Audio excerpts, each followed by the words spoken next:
As the unrest in Syria enters its second year, the role of Western powers seeking to influence the country's future is growing. Britain has been at the forefront of efforts to topple President Bashar al Assad, who it accuses of killing his own people. As well as imposing sanctions on Syria, it's thought that Britain is providing military and financial support to activists and fighters who are trying to overthrow the Syrian leader.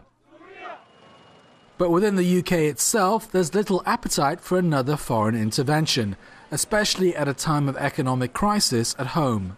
If you have an opposition that's demanding democratic and political change, and of course there is such an opposition in Syria and it's been there for a long time, if you have an intervention by Britain, the US, NATO and so on, then you kill any possibility for the people of Syria for deciding their own fate. We don't really want to repeat of a situation in Iraq and in Libya and elsewhere, Somalia and Afghanistan, where we've seen the disaster that's caused by foreign intervention. We are opposed to foreign intervention in the affairs of Syria, and we think the Syrian people have the right to self-determination alone without that interference. At a meeting of anti-war activists in London, speakers stressed that they didn't support Bashar al-Assad, but they said that foreign intervention is already driving Syria into civil war and vicious sectarianism, with the voices of genuine reformers being drowned out.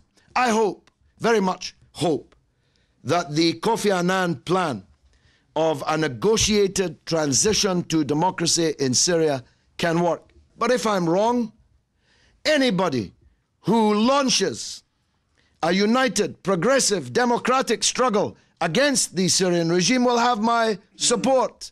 But they will never have my support for my country bombing their country like we bombed Iraq, Libya and elsewhere.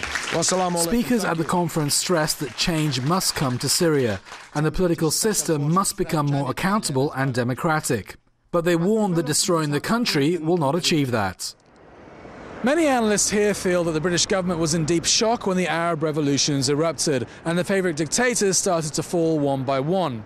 But since then, they've counterattacked and they've sought to co-opt the revolutions, especially in Libya and Syria.